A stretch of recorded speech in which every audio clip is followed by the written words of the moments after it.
But I want to begin with some news from the US just today. In the US, it's reported that Russia is preparing, perhaps within months, to supply Iran with an advanced satellite system, enabling Tehran to track military targets. Is that true? Would you mind repeating the question again? That we are preparing to hack what kind of facilities? No, the report today is that Russia is preparing to give or to offer to Iran satellite technology which will enable Iran to target military, to make military targets. No, we don't have that kind of programs with Iran. No, it's just nonsense all over again. Yet again, we have cooperation plans with Iran, including military and technical cooperation, and all of this fits the framework of the decisions that were agreed upon in our program in regard to Iran's nuclear program in the context of UN decisions, together with our partners in the preparation of the Joint Comprehensive Plan of Actions, whereby at some point sanctions, including in the area of military and technical cooperation, should be lifted from Iran. We do have certain programs, but they all concern conventional weapons, if it gets that far. However, we haven't even gone to that stage yet. We don't even have any kind of real cooperation, even in the conventional weapons area. So if anybody is making something up regarding modern space-based technology, this is just plain fiction. This is just fake news. At the very least, I don't know anything about this kind of thing. Those who are speaking about it probably know more about it. It's just nonsense. So presumably you'd agree that giving Iran satellite technology that might enable it to target US servicemen and women in places like Iraq, or to share that information with Hezbollah or the Houthi in Yemen so they could target Israel and Saudi Arabia, that giving Iran that kind of satellite technology would be dangerous? Look, why are we talking about problems that don't exist? There is no subject for discussion. Somebody has invented something, has made something up. Maybe this is just a bogus story in order to limit any kind of military and technical cooperation with Iran. I will say once again, this is just some fake information that I have no knowledge about. For the first time, I'm hearing about this information from you. We don't have this kind of intentions, and I'm not even sure that Iran is even able to accommodate this kind of technology. This is a separate subject, a very high-tech subject. Yes, indeed, we don't rule out that cooperation with many world nations and us is possible in space, but probably everybody knows very well our position in terms that we are categorically against space militarization altogether. We believe that space should be free from any and all kinds of weapons located in near-Earth orbits. That is why we don't have this kind of plans, or any plans, especially concerning the transfer of technology up the level that you have just described. So let's move on to your summit with President Biden. The context for the summit is that he is meeting with the G7, a group that you used to belong to, with NATO, with European leaders. President Biden has defined his first trip to Europe as, quote, about rallying the world's democracies. He views you as a leader of autocrats who is determined to undermine the liberal democratic order. Is that true? Well, I don't know. Somebody presents it from a certain perspective. Someone else looks at the development of the situation and at yours truly in a different manner. All of this is being offered to the public in a way that is found to be expedient for the ruling circles of a certain country. The fact that President Biden has been meeting up with his allies, there is nothing unusual about it. There is nothing unusual about a G7 meeting.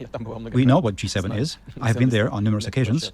I know what the values are in that forum. When people get together and discuss something, it's always good. It's better than not to get together and not to discuss. Because even in the context of G7, there are matters that require ongoing attention and consideration because there are differences, strange as it may seem. There may be differences in assessments of international events on the international arena and among themselves.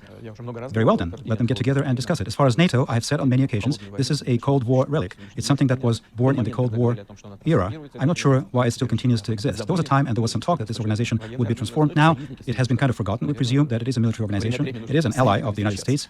Every once in a while, it makes sense to meet up with your allies, although I can have an idea how the discussion goes along there. Clearly, everything is decided by consensus. However, there is just one opinion that is correct, whereas the other opinions, all of the other opinions, are not quite that correct, putting it in careful terms. Well, there we go. Allies are getting together. What's so unusual about it? I don't see anything unusual about it. As a matter of fact, it's a sign of respect to the U.S. allies before a summit between the U.S. and Russian presidents to take place. Probably it is being presented as desire to find out their opinion on the key issues of the current agenda, including those issues that President Biden and I will discuss. However, I'm inclined to think that despite all of these niceties, the United States, as far as their relationship with Russia, will be promoting what they consider important and necessary for themselves, above all for themselves, for their economic and military interests. However, to hear what their allies have to say about that probably never hurts. This is a working procedure. So let's talk about your meeting with President Biden, the summit that will happen after those meetings. President Biden asked you to meet with him. He didn't make any preconditions. Were you surprised? No. We have a bilateral relationship that has deteriorated to what is the lowest point in recent years. However, there are matters that need a certain amount of comparing notes and identification and determination of mutual positions, so that matters that are of mutual interest can be dealt with in an efficient and effective way in the interests of both the United States and Russia. So there is nothing unusual about it. In fact, despite this seemingly harsh rhetoric, we did expect those suggestions because the U.S. domestic political agenda made it impossible for us to restore the relationship at an acceptable level. This meeting should have taken place at some point. So President Biden launched this initiative. Prior to that, as you will know, he had supported the extension of the START treaty, which of course was bound to meet with support from our side, because we believe that this is a treaty in the area of containment of strategic offensive weapons. It has been worked through and thoroughly and meets our interests and meets the U.S. interests. So this offer could be expected. Will you go into the summit agreeing to begin more arms control talks immediately after the summit? Because, as you mentioned, President Biden has extended New START by 5 years. Washington would like that to be the beginning, not the end of that conversation. We know what matters and what problems Americans want to discuss with us. We understand these questions, matters, and problems. We are prepared for this joint work. We have certain, if not differences, then different understandings of what pace, at what pace, and in what directions we need to be moving. We know what constitutes priorities for the U.S. side. And, generally speaking, this is a process that needs to be advanced at the professional level, along the lines of the Foreign Ministry and Defense Ministry on the Russian side, and Pentagon and the State Department on the U.S. side. We are prepared for this work. We've heard signals that the U.S. side would like to see these negotiations resumed at this expert level of professionals. We will see if the conditions for this have been created following the summit. Of course, we're not saying no. We are prepared to do this work. President Biden wants predictability and stability. Is that what you want? Well, these are the most important things. This is the most important thing. This is the most important value, if you will, in international affairs. Sorry to interrupt you, but he would say that you have caused a lot of instability and unpredictability.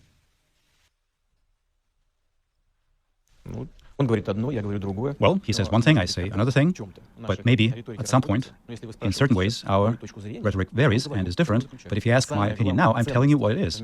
The most important value in international affairs is predictability and stability. And I believe that on the part of our U.S. partners, this is something that we haven't seen in recent years. What kind of stability and predictability could there be if we remember the 2011 events in Libya, where the country was essentially taken apart, broken down? What kind of stability and predictability were there? There has been talk of a continued presence of troops in Afghanistan, and then all of a sudden, boom, the troops are being withdrawn from Afghanistan. What, is this predictability and stability again? Now, the Middle East events. Is this predictability and stability what all of this will lead to? Or in Syria?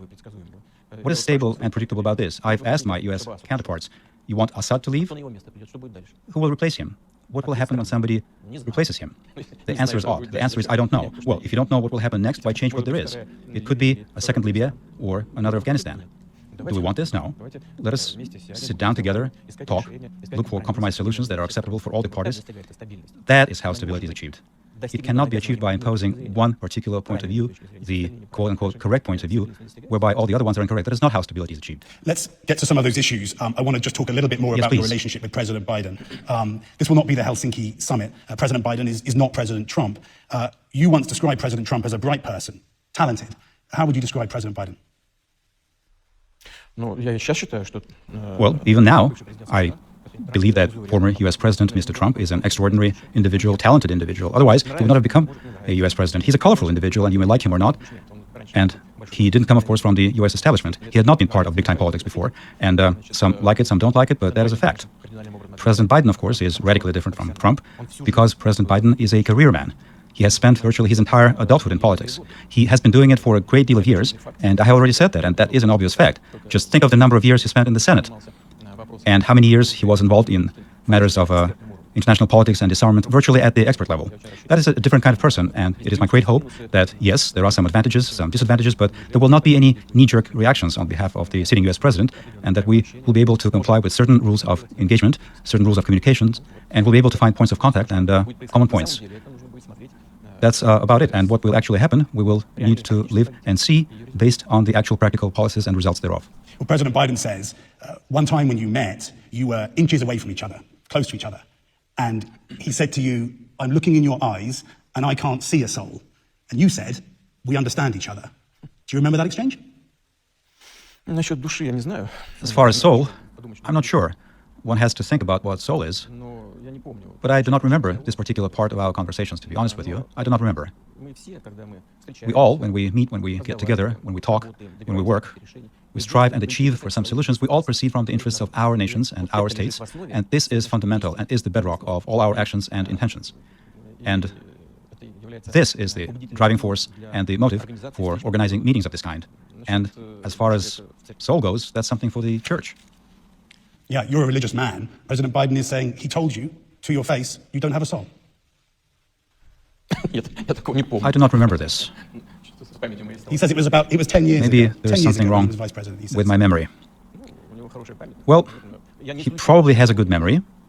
I do not rule this out, but I don't remember this. Generally, in personal encounters, people try to act appropriately. I do not remember any inappropriate elements of behavior on the part of my counterparts. I don't think that anything like that has happened. Would you have felt that was an inappropriate thing to say? Well, that depends on the context. It depends on what form they're said in. You know, one can say it in different ways. It can be presented in different ways. But generally, people meet up in order to establish a relationship and create an environment and conditions for joint work with a view to achieving some kind of positive results. If one is going to have a fight with somebody else, why bother and have a meeting to begin with? One is better off looking into budget and social policies domestically. We have many issues that we have to resolve. What's the point then? It's just a waste of time. Of course, one can present this for domestic political consumption, which I believe is what has been done in the United States in the last few years, where the US-Russia relationship was sacrificed for the sake of a fierce political strife inside the US. We can see that. We know it well. We have been accused of all kinds of things, election interference, cyber attacks, and so on and so forth. And not one time did they bother to produce any kind of evidence or proof, just unfounded accusations. I'm surprised that we have not yet been accused of provoking the Black Lives Matter movement. That would have been a good line of attack. What do you think? We did not do that. What do you think of the Black Lives Matter movement? I think that, of course, this movement was used by one of the political forces domestically in the course of election campaigns. But there are some grounds for it. Let's remember Colin Powell, who was Secretary of State, and he was also in charge of the Pentagon. Even he wrote in his book that even he, as a high-ranking official, had felt some kind of injustice towards himself his entire life, as someone with a dark complexion, even from the USSR days. And in Russia, we have always treated with understanding the fight of African Americans for their rights. And there are certain roots to it. There is a certain foundation for this. But no matter how noble the goals that somebody is driven by, if it reaches certain extremes, if it spills over into extremism, acquires elements of extremism, we cannot approve this. We cannot welcome this. So our attitude to this is very simple. We do support African Americans' fight for their rights, but we are against any types and kinds of extremism, which unfortunately, sometimes, regrettably, we witness currently these days. You mentioned cyber attacks and deny any involvement by Russia. But Mr. President, there is now a weight of evidence, a long list of alleged state-sponsored cyber attacks. Let me give you 5. There's a lot, but it makes a point. The US intelligence community says Russia interfered with the 2016 election. Election security officials said Russia tried to interfere with the 2020 election. Cybersecurity researchers said government hackers targeted COVID vaccine researchers, hacking for COVID vaccines. In April, the Treasury Department said the SolarWinds attack was the world's worst, with targets including 9 federal agencies. And just before your summit, Microsoft says it's discovered another attack with targets including organizations that have criticized you, Mr. Putin. Mr. President, are you waging a cyber war against America? Dear Keir, you have said that there is a weight of evidence of cyber attacks by Russia. And then you went on to list those official US agencies that have stated as much. Is that what you did? Well, I'm giving you information about who said it, so you can answer. Right, right. You are conveying information to me as to who said that, but where is evidence that this was indeed done? I will tell you that this person has said that and that person has said this, but where is the evidence? Where is proof? When there are charges like that without evidence, I can tell you, you can take your complaint to the International League of Sexual Reform. Will you be happy about it? This is a conversation that has no subject whatsoever. At least put something on the table so that we can look and respond. But there isn't anything like that. The latest thing, as far as I know, one of the latest attacks was against a pipeline system in the US. Right, yes. So, what? But you're mentioning... Just a moment. As far as I know, the shareholders of this company even made a decision to pay the ransom. They paid off the cyber gangsters. If you have listed an entire set of US special services, powerful, respectable, global, after all, they can find whoever the ransom was paid to. And once they do that, I hope they will realize that Russia has nothing to do with it. Now, there's some kind of a cyber attack against a meat processing plant. Next time, they will say there was an attack against some Easter eggs. It's becoming farcical, like an ongoing farcical thing, a never-ending farcical thing. You said plenty of evidence, but you haven't cited any proof yet again. But this is an empty conversation, a pointless conversation. What exactly are we talking about? You've moved on to this question of ransomware and criminals. Russian-speaking criminals, is the allegation, are targeting the American way of life: food, gas, water, hospitals, transport. Why would you let Russian-speaking criminals disrupt your diplomacy? Don't you want to know who's responsible? You know, the simplest thing to do would be for us to sit down calmly and agree on joint work in cyberspace. And we did suggest that to Mr. Obama's administration. We started in September, during his last year in office. In October at first. They didn't say anything. Then in November, they came back to us and said that, yes, it was interesting. Then the election was lost. We restated this proposal to Mr. Trump's administration. The response was that it is interesting, but it didn't come to the point of actual negotiations. There are grounds to believe that we can build an effort in this area with the new administration. We hope that the domestic political situation in the United States will not prevent this from happening. But we have proposed to do this work together. Let's agree on the principles of mutual work. Let's find out what we can do together. Let's agree on how we will structure counter-efforts against this process that is gaining momentum. We here in the Russian Federation have a cybercrime that has increased many times over in the last few years. We're trying to respond to it. We're looking for cyber criminals. If we find them, we punish them. We are willing to engage with international participants, including the United States. You are the ones who have refused to engage in joint work. What can we do? We cannot build this work. We cannot structure this work unilaterally.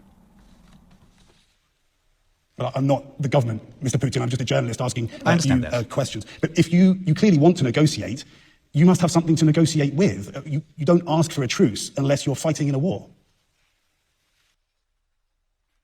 You know, as far as the war, NATO, officially, I'd like to draw your attention to that.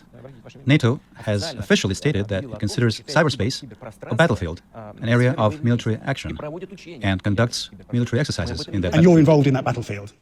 Russia is fighting on that battlefield, correct? No. Really? That is not correct. Really? If we wanted to do that, NATO did say that it considers cyberspace an area of combat, and it prepares and even conducts exercises. What stops us from doing the same? If you do that, we will do the same thing. But we don't want that. Just like we don't want space militarized, in the same manner, we don't want cyberspace militarized. And we have suggested on many occasions agreeing on mutual work in the cybersecurity area. But your government refuses to. I saw your proposal from September, from just in September. Isn't what you're proposing that if you can come to an agreement over hacking and election interference, then you'll call off the hacking and the election interference if America agrees not to comment on your elections and your political opponents? What we count on is that nobody should interfere in domestic processes in other countries, neither the US in ours or we in the USA's or any other nations. All nations of the world should be given a chance to develop calmly. Even if there are crisis situations, they have to be resolved by the people domestically, without any influence or interference from the outside. But I don't think that this call by the US administration is worth anything. It appears to me that the US government will continue to interfere in political processes in other countries. I don't think that this process can be stopped, because it has gained a lot of momentum. However, as far as joint work in cyberspace to prevent some unacceptable actions on the part of cyber criminals, that definitely is something that can indeed be agreed upon. And it is our great hope that we will be able to establish this process with our US partners. If you were in America, what would you fear might happen next? The lights being switched off the way they were in Western Ukraine in 2015? don't understand. You mean if I were in America, what would I be afraid of if I were an American, or what? What should Americans worry? What might happen next if there's no agreement on cyber? You know, this is the same as space militarization. This is a very dangerous area. At some point in the past, in order to achieve something in the nuclear area, in terms of confrontation in the area of nuclear weapons, the USSR and the United States did agree to contain this particular arms race. Cyberspace is a very sensitive area. As of today, a great deal of human endeavors rely upon digital technologies, including the functioning of government. And of course, interference in these processes can cause a lot of damage and a lot of losses. And everybody understands that. And I'm repeating for the third time, let's sit down together and agree on joint work on how to achieve security in this area. That is all. What is bad about it? I don't even understand. I'm not asking you. I'm not trying to put you on the spot. But for me, as an ordinary citizen, it would not be clear and understandable. Why is it that your government refuses to do it? Accusations keep coming, including up to interference and involvement in a cyber attack against some kind of a meat processing plant. But in the meantime, our proposal to start negotiations in this area are being turned down. This is some kind of nonsense, but that's exactly what's been happening. I repeat one more time. It is my hope that we will be able to start engaging in positive work in this area. In terms of what's to be afraid of, why is it that we suggest agreeing on something? Because what people can be afraid of in America, the very same thing can be a danger to us. US is a high-tech country. NATO has declared cyberspace an area of combat. That means they are planning something. They are preparing something. So obviously, this cannot but worry us. Do you fear that American intelligence is deep inside Russian systems and has the ability to do you a lot of damage in cyber? I'm not afraid, but I bear in mind that it is a possibility. Let me ask you about human rights, an issue that President Biden will raise, Mr. President. He'll raise the issue of Alexei Navalny, targeted for assassination, now in a Russian jail. Mr. President, why are you so threatened by opposition? Who says that I feel threatened by opposition, or we're threatened by opposition? Who told you? Who told you that? Well, a Russian court has just, a Russian court has just outlawed organizations connected to Mr. Navalny. Literally every non-systematic opposition figure is facing criminal charges. In journalism, Medusa and V-Times have been hit with foreign agent labels and face collapse. Mr. President, it's as if dissent is simply not tolerated in Russia anymore. Well, you are presenting it as dissent and intolerance towards dissent in Russia. We view it completely differently. You have mentioned the law on foreign agents, but that's not something that we invented. That law was adopted back in the 1930s in the United States, the law on foreign agents. And that law is much harsher than ours, and it is intended, among other things, at preventing interference in the domestic political affairs of the United States. And on the whole, I believe it is justified. Mr. President, do you want me to answer? Would you like me to answer? Would you in like America, me to keep answering? we call what you're doing now whataboutism. What about this? What about that? It's a way of not answering the question.